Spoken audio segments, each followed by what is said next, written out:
The topic is community-acquired viral pneumonia. And viral infections are an increasingly frequent cause of pulmonary disease worldwide. And they are clinically important in both in the group of immunocompromised people and also in the immunocompetent patients. Respiratory viruses are frequently etiologies of community-acquired pneumonia. And finally, this is very important to keep in mind that a pure viral etiology has been demonstrated in 18% of the patients with CAP. So my objectives in this talk are threefold. First, to review the commonest community-acquired viral infections in the immunocompetent patients. Second, to discuss the role of imaging methods in the investigation of patients with suspected pulmonary infection. And finally, we are going to review CT and pathologic findings related to some of these entities. So this term, community-acquired viral pneumonia, is this a controversial term? It's not approved in the medical literature yet, probably because the number of patients with viral infection has not to be well studied until recently. The role of respiratory viruses in community-acquired pneumonia is going to be decided. We know that there are community-acquired pneumonia caused by pure viruses. But in other cases, there is a mixed viral community-acquired pneumonia that is formed by viruses, but other different microorganisms, other bacteria, usually pneumococcal. And in the third group, there are asymptomatic carriers, so people that present viruses, but they are not infected by viruses. So this term has to be clarified in the near future. There is a higher frequency and broader spectrum of respiratory viruses. There are new techniques, there are new viruses that are discovered year by year, and especially because we use very sophisticated laboratory techniques. One of these is the use of nucleic acid amplification test. This kind of test increases the ability to identify these respiratory virus infections. But this test is not 100% useful, and as I pointed here, the rhinovirus and coronavirus are not detected using this technology. So this is a field that at this moment we are starting to clarify. Here is the most common etiologies of community-acquired pneumonia, and this is a consensus guidelines published by the Infectious Diseases Society of America and the American Thoracic Society regarding the management of community-acquired pneumonia. And it's important to know that even in the old patients, the respiratory viruses appear on the list. The first etiologic agent is the Streptococcus pneumonia. Even in patients, in inpatients, in ICU, Streptococcus pneumonia is still the first pathogen involved in these infections, but also respiratory viruses appear. So respiratory viruses are present in the outpatients, but also in inpatients. There are several respiratory viruses. One of them are common, such as adenovirus, respiratory syncytial virus, influenza A and B, and the subtypes H1N1, parainfluenza, and other viruses less common. We are going to review some aspects of some of them. What is the role of the imaging in the diagnosis of these infections? So imaging is part of routine evaluation of patients with suspected pneumonia. But unfortunately, chest X-ray, despite that this is the first-line imaging test to detect or exclude pneumonia, everybody knows that has a moderate sensitivity, specificity, and inter-observer agreement. And it's important that CT despite that it's not a primary tool in the diagnosis of viral pneumonia, it is increasingly used to detect and characterize sometimes the infiltrates or even the normal chest X-rays. Remember that in the absence of clinical information, radiologists cannot distinguish between pneumonia and other pulmonary processes. Here is an example of a 57-year-old woman with fever, non-productive cough and malaise. And we have to say if this is normal or not. I suggest you to say that is abnormal after the lecture of Dr. Who. So, and probably you will be right. But this is abnormal, and of course, CT shows multiple small nodular opacities, absolutely invisible on plain films, that are widespread in both lungs, and these small lesions are surrounded by a halo of ground glass opacity. And this is an influenza A virus pneumonia. So this is a good example to emphasize that the use of CT in this particular group of patients is very useful. We did a retrospective study years ago studying the CT findings of 78 immunocompromised patients with proven infectious pulmonary nodules. 12 cases were related to viral infections, but others to mycobacteria, fungi, and bacteria. And our findings revealed that none of viral nodules presented cavitation. Almost 85% of the viral nodules had a diameter less than 10 millimeters. And almost 60% of viral nodules presented with halo of ground glass opacity. So the summary of our study demonstrated that, in our experience, that the absence of cavitation, nodules less than 10 millimeters in diameter, and the presence of halo of ground glass attenuation are highly characteristic findings of viral infection. Adenovirus pneumonia represents 7% of viral respiratory tract infections. There are 50 serotypes, but only 25% of these produce respiratory disease. The main clinical scenarios are patients with tracheobronchitis, bronchiolitis, or pneumonia. And the adenovirus has been also implicated in the pathogenesis of obliterative bronchiolitis. In immunocompromised patients, adenovirus pneumonia may be associated highly with the acute respiratory distress syndrome.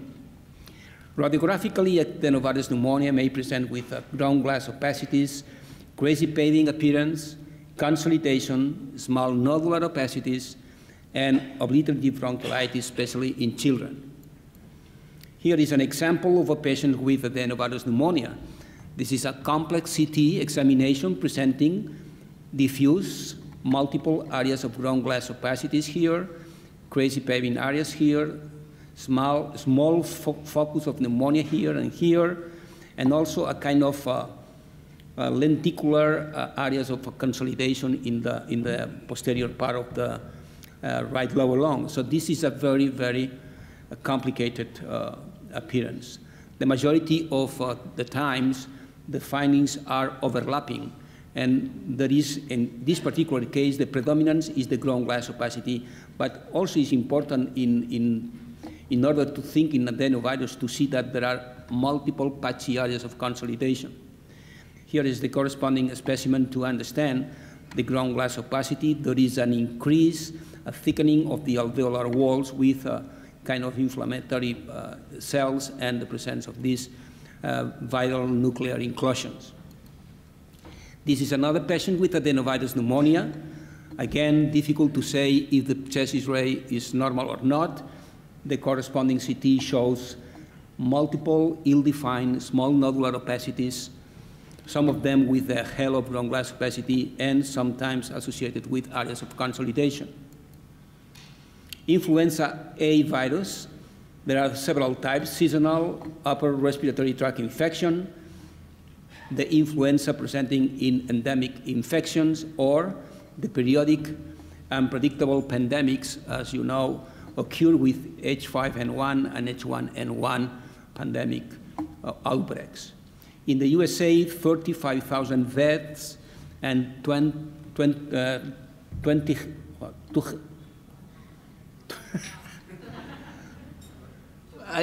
we are in crisis also.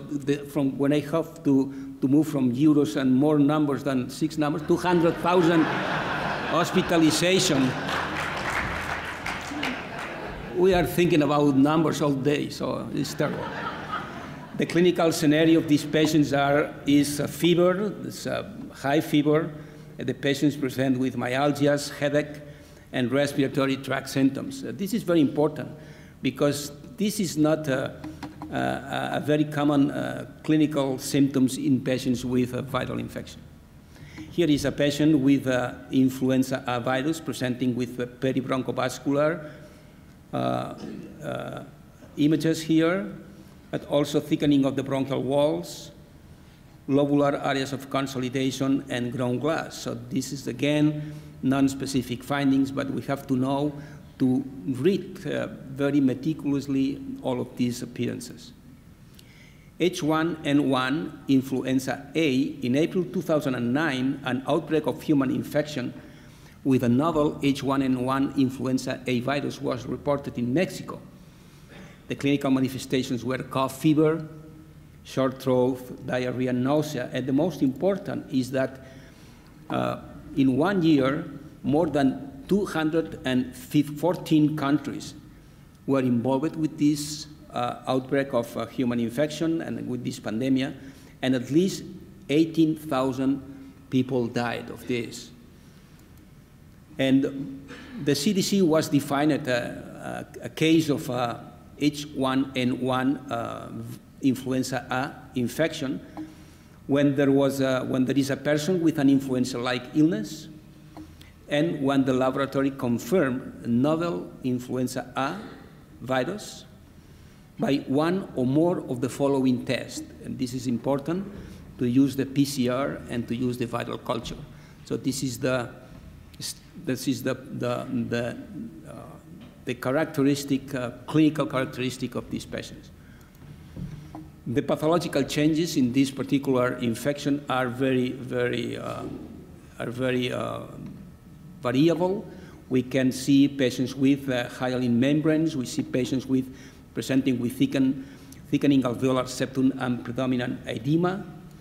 Also, we can see hemorrhage and hyperplasia of type 2 pneumocytes, inflammation and necrosis of the bronchioles, and also this virus can go directly to the small vessels, producing endothelitis. So this is a virus that can go not only against the lung parenchyma, but also against the small vessels.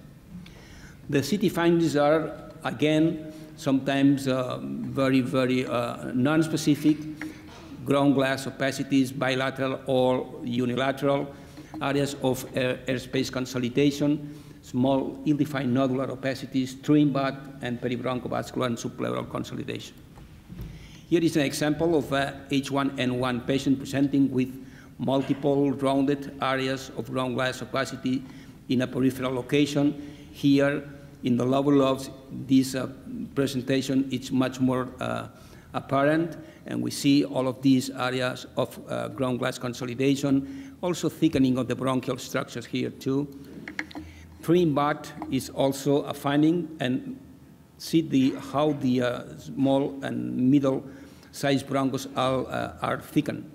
Here again, trim bud appearance and bronchial thickening. This particular case, trim bud appearance too in the right lower lobe, presenting with these features. This patient with the H1N1 infection, ground glass on the right, consolidation in the left lower lobe. There are other patterns that may be associated with this kind of infection. This is the organizing pneumonia pattern. This is a patient with H1N1 that developed this severe organizing pneumonia pattern. This is another patient that presented with a peribronchovascular pattern related to H1N1 infection. Reversed allosine has also been reported in association with H1N1 infection. And we found this particular case in our hospital. This is a perilobular pattern, and this is the biopsy of this specimen, of this patient, showing this kind of organizing pneumonia, and we can see within the tissue the vital inclusions. So the organizing pneumonia pattern can be the result of this kind of infection. And this is also important. This is recently a study published in CHEST 2011 that comparing in ICU patients, those that present only with a kind of infection, for example, streptococcal pneumonia, and with or without H1N1 co-infection. And regarding the mortality of these patients, there is no any difference in comparison those patients that present only one pathogen, for example, streptococcus, in comparison with those that present a co-infection with H1N1. Complications related to this: organizing pneumonia pattern, spontaneous pneumothorax, pneumomediastinum, and subcutaneous emphysema. These are two cases published in the literature presenting with pulmonary emboli and pneumatoceles. And let's move to the respiratory syncytial virus. The major cause of serious low respiratory tract infections in children less than 3 years, producing bronchiolitis. This infection is increasingly recognized in adults at this moment. The 3 to 7% of healthy elderly patients and 4 to 10% of high-risk adults that have COPD and chronic heart failure may present this incidence of respiratory syncytial virus. The incidence is similar to that of non-pandemic influenza A. And life-threatening infection of this agent is related especially to those patients that have bone marrow transplantation, solid organ transplantation, and AIDS. Acute respiratory distress syndrome may be a complication in these immunocompromised patients. Again, radiographic findings: patchy sublobular or lobular areas of consolidation, ill-defined nodules, bronchiolitis, and pleural effusion. Here is an example of a respiratory syncytial virus, multiple ill-defined nodular opacities, mainly located in the centrilobular, thickening of the bronchial walls. And this is the corresponding histology. There is a necrosis of the bronchiolar epithelium with this an increase in the inflammatory process that involves all the parts of this, all the wall of the bronchial. Another patient with RSV, multiple ill-defined nodular opacities in the centrilobular location. More patients, small nodules with halo, thickening of the bronchial walls, all of these findings related to respiratory syncytial virus. And finally, we're going to comment two new respiratory virus that has been discovered in 2003, and this is the human metapneumovirus. Human metapneumovirus, again, the findings are those that have been related to other infections. But this is important because this human metapneumovirus was only discovered in immunocompromised patients, but now we can found using the PCR test human metapneumovirus in a community-acquired pneumonia. Here is an example of a human metapneumovirus infection. This is the May 2004. The patient presented with multiple ground glass opacities. 1 month later, the clinical status and the radiographic findings are much worse, and there is diffuse ground glass opacities. Almost 1 month later, the patient developed ARDS with pneumatoceles and spontaneous pneumomediastinum. And finally, there is a clinical recovery and also a recovery of the CT manifestations, presenting with this distortion of the bronchodavascular bundles, reflecting some kind of a subtle fibrotic residual lesion. And the last virus I'm going to discuss is the cytomegalovirus. This is an uncommon but important cause of severe viral CAP. When you see a patient with probably a viral infection that do not respond to the appropriate antibiotic or appropriate treatment, and the patient present an unexplained leukopenia, a relative lymphopenia, thrombocytopenia, atypical lymphocytes with mildly increased serum transaminases, and then we have to think about that. We have to think about CMV. The diagnosis has to be made using a single or demonstrating a single elevated CMV IgM titer or four-fold increase in CMV IgG titers. We can use other techniques, PCR and CMV cytopathology to diagnose this infection. Good prognosis even in the severe cases. And here is an example of a cytomegalovirus pneumonia. Very difficult to say. We see here small nodules, ill-defined areas of consolidation in a central lobular location. Again, here trim bud appearance, so a very, very complicated, a very, very summation of different findings. And this is the corresponding specimen. We see these multiple areas of consolidation, rounded consolidation within the alveolar walls, representing these small, ill-defined nodular opacities. So in conclusion, respiratory viruses are frequent etiologies of CAP, single or in combinations with bacteria. The proportion of respiratory virus involvement in community-acquired pneumonia is increasing. And finally, remember that 80% of the patients with CAP may present with a pure viral etiology.